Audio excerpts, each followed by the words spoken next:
নমস্কার বন্ধুরা, সিরিয়ালের সাতকাহন চ্যানেলে আপনাদের স্বাগত জানাই। চলে এসেছি চিরসখার সাতকাহন নিয়ে। এখন তো দেখা যাচ্ছে সবাই জমা হয়েছে, সব আছে। নতুনের বিয়ে, তো নতুন বলতে শুরু করলো, বলছে পার্বতী কোথায়। যখন কমলিনী জিজ্ঞেস করলো যে যখন পার্বতী আসবেই না তাহলে আমাদেরকে কেন ডেকেছো, সবাই সেটাই বলল যে পার্বতী যখন আসবে না তখন আমাদেরকে কেন ডেকেছো, কার সাথে কার বিয়ে হচ্ছে। তখন নতুন শুরু করলো বলা, বলল ঠিক আছে সে আমি বলছি, পার্বতী একটা বিশেষ কারণে চলে গেছে আর বিয়েটা আমার তো হয়েই গেছে। তখন অনন্যা বলছে হ্যাঁ সে তো আমরা জানি, বিয়েটা তো তোমার হয়ে গেছে। বলছে যে না তুমি সবটা জানো না, বিয়ে আমার হয়ে গেছে। নিয়ে তারপর বলল প্রথমে আমি একটা ছেলে আর একটা মেয়ের গল্প শোনাবো। নিয়ে নতুন সেই ফ্ল্যাশব্যাকে যেতে লাগলো যে ছেলেটা খুব পছন্দ করতো একটা মেয়েকে, মনে মনে সে পছন্দ করে রেখেছিল, কিন্তু তার বন্ধু বলল যে ওই মেয়েটাকে সেও পছন্দ করে। তার ঘর বাড়িতে যেয়ে ওর বন্ধুর সাথে বিয়ের প্রস্তাব বলছে। ছেলেটা তো খুব কষ্ট হয় মনে, কিন্তু বন্ধু যেহেতু, বন্ধুর জন্য মেয়েটার বাড়িতে যায়।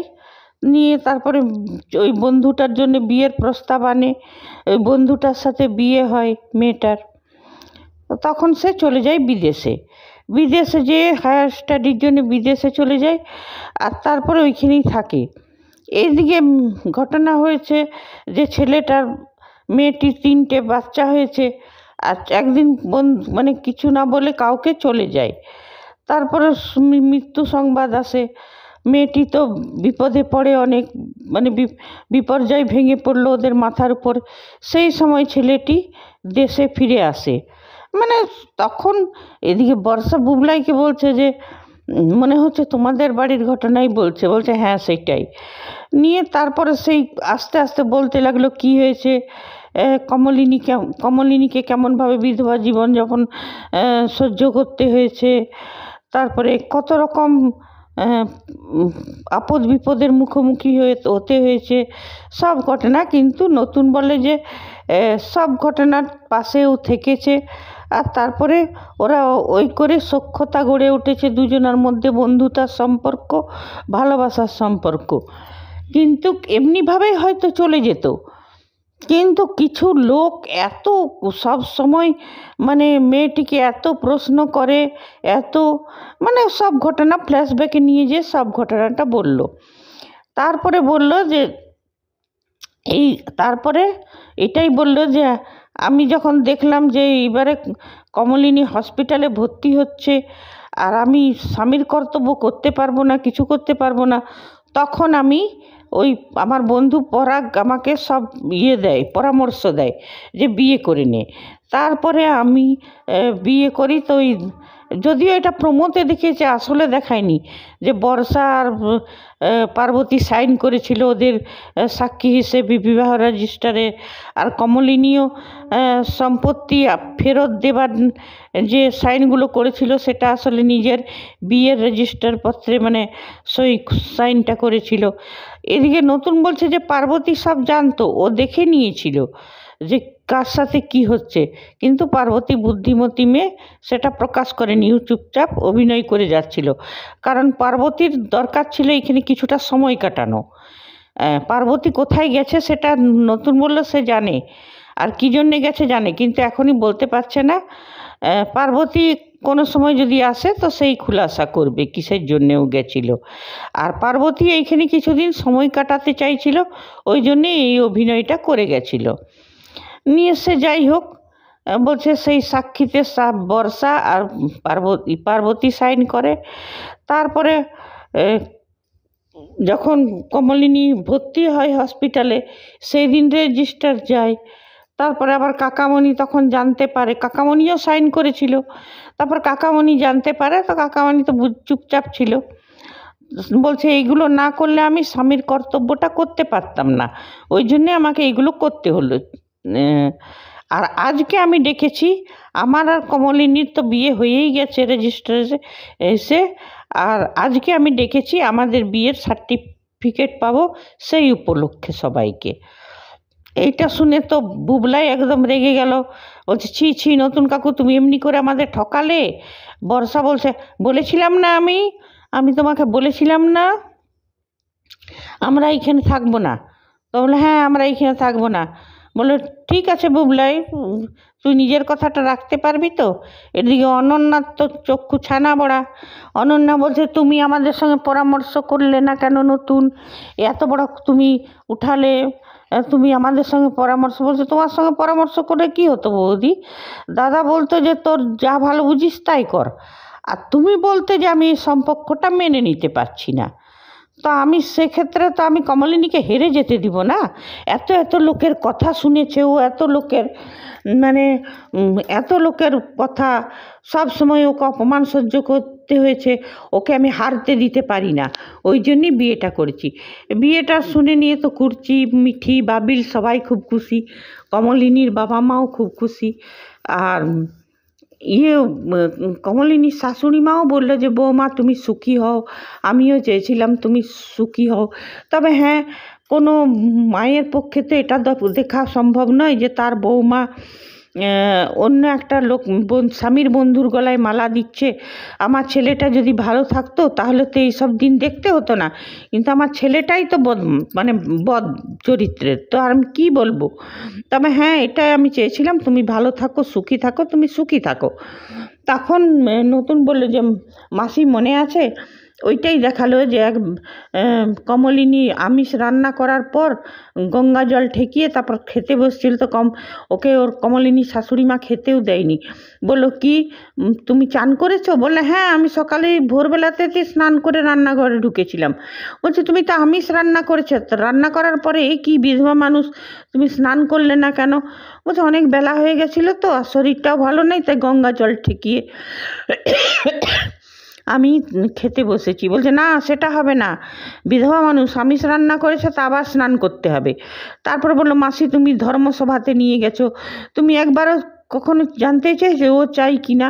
তুমি নিজে যে বয়সে গেছো সেই বয়সে ওকে করে দিয়েছিলে, তো ওরও তো অনেক কষ্ট হতো, কিন্তু চুপচাপ তো শুনে তুমি 20 বছর ধরে তুমিই কেন এই সম্পর্কটাকে, তুমিই কেন এই জিনিসটা ভাবলে না যে একটা মেয়ে এত বছর এমনিভাবে বিধবা, আর তারপর যখন ছেলে এলো তখন তুমি পাল্টে গেলে, মানে যাই হোক এই সব কথা। তারপর বলল হ্যাঁ এটাও নতুন বলল যে ছেলেটি একদিন ফিরে এলো, সঙ্গে সে স্ত্রীর দাবি করলো, তখন স্ত্রী কোর্টে যে ডিভোর্সটা নিল। তারপর ছেলেটির একটা মানে মহিলা আসে, একটা মেয়ে আসে, ওরা দাবি করে যে ছেলেটির সাথে তার বিয়ে হয়েছে। যাই হোক সে তো জেলে গেল, সব এই সব ঘটনা সব বলে নিয়ে বুবলাই আর বর্ষা বলছে আমরা থাকবো না, চলে যাব। আর তখন হ্যাঁ এইটা নতুন বলল যে আজ থেকে কমলিনী আমার স্ত্রী, কমলিনীকে কেউ কিছু বলবার আগে দুবার চিন্তা করবে, যে আমার স্ত্রীকে অপমান করবে সে আমার বাড়ির চৌকাঠ মারাবে না।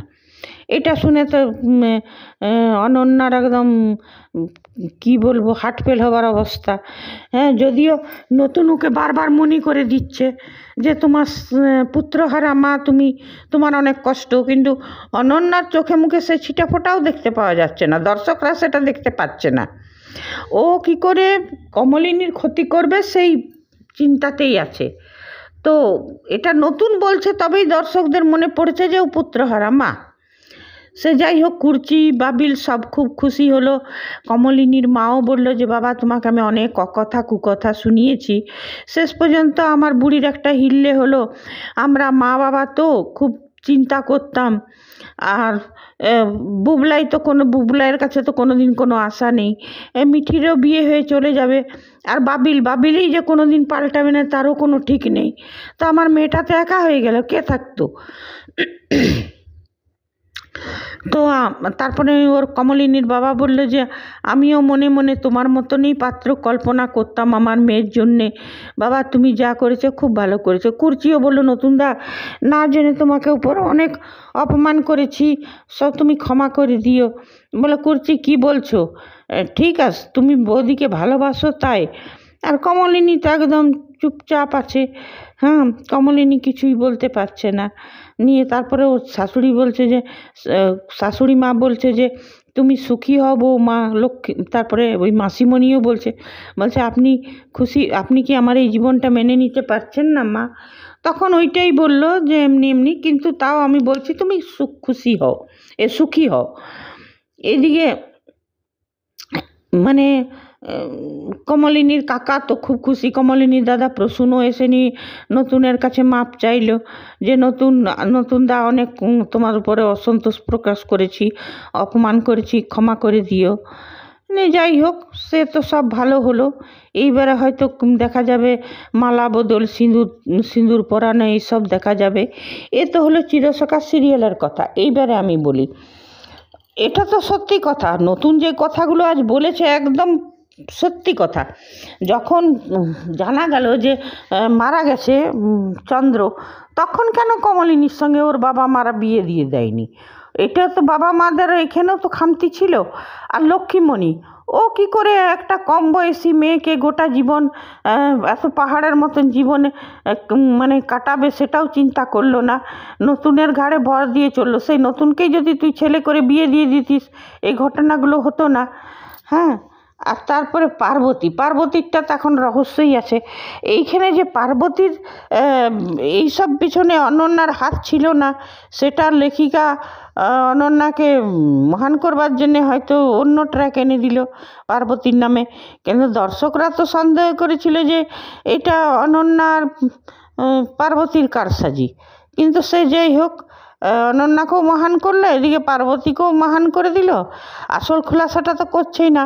এখন হয়তো রাইটার চিন্তা করছে পার্বতীকে এমন কিছু দেখাতে হবে যাতে ওর মহানতাটা বজায়ও থাকবে দর্শকদের চোখে, আর তারপরে পার্বতীকেও কেউ মানে সেরকম ঘেন্নার দৃষ্টিতে দেখবে না। এই জন্যই ভাবতে সময় লাগছে রাইটার, ওই জন্যেই এসব কথাগুলো এখন চেপে গেছে। যাই হোক, কমলিনীর সাথে তো বিয়ে হয়ে গেল নতুনের। এখন কমলিনীর রিয়াকশানটা তো বোঝা যাচ্ছে না। হ্যাঁ, কমলিনী রিয়াকশান কি বোঝা যায়? কমলিনী ওই তো দড়ি মাছ ছুঁই পানি ওই করছিল। হ্যাঁ, কমলিনী থাকবো নতুনের হয়েই নতুনকে আমার হয়েই থাকতে হবে, আর আমি ওই ইমেজ বজায় রাখবো। সে তো গেল, এইবার দেখা যাক কমলিনী কি করে। তবে হ্যাঁ, এইবার সিরিয়ালটা মনে হচ্ছে ভালো হবে, আর সব ঠিকই হবে। এখন যদি আবার মাঝখানে কিছু না বেগড়া আসে, সেটাই দেখার। এদিকে অনন্যার বোন ডল কি করবে সেটাও দেখার। অনন্যা যে নিজের বোনের বদলা নিবার জন্য ওদের সম্পর্কটাকে ভাঙবে না, তারও কোনো ঠিক নেই। এদিকে পার্বতীর কিছু তো বোঝা যাচ্ছে না। একটা কিসে দেখলাম যেন, বলছে যে কমলিনীর সাথে বিয়ে করে নতুনের বিপদ হলো। এবার কি বিপদ হবে সেটাই, কেন কি এই রাইটার্স, এই মেকার্সরা তো স্বামী স্ত্রীকে বেশি দিন ভালোভাবে থাকতে দেয় না। এতদিন পরে যখন বিয়েটা হলো বয়সের শেষকালে, তো হয়তো রাইটার্সরা এখানেও কিছু একটা তো বাগড়া দিবেই, কিন্তু সেটা আমরা আশা করি না। এবারে হ্যাপি এন্ড করে দিলেই ভালো। দর্শকরা চাইছে যে বিয়ে হয়ে গেল, দেখা কিছুদিন ভালোভাবে সংসার করছে, পার্বতীর চরিত্রটাকে খুলাসা হোক, পার্বতী কী করলো। হ্যাঁ, একবার মৌ আর রশ্মির রিয়াকশানটাও দেখা, খুব বড় ওরা কথা বলছিল। আর এই যে বললো বুবলাই তুই কখনো দরকার পড়বে না, সেটাই একদিন বুবলাই আসুক আর বর্ষা এসেনি পায়ে পড়ুক এদের, এই সিচুয়েশনগুলোও দর্শক দেখতে চাইছে। এইগুলোও দর্শকরা চায় যে এইগুলোও দেখানো হোক। ঠিক আছে বন্ধুরা, আজ এতটাই। কালকে আবার হাজির হব চিরসখা সাতকাহন নিয়ে। ওদের এবারে সিঁদুরদান, মালা বদল সব তো দেখতে হবে, বাসর রাত। আর যদি আপনারা আমার সাথে সহমত থাকেন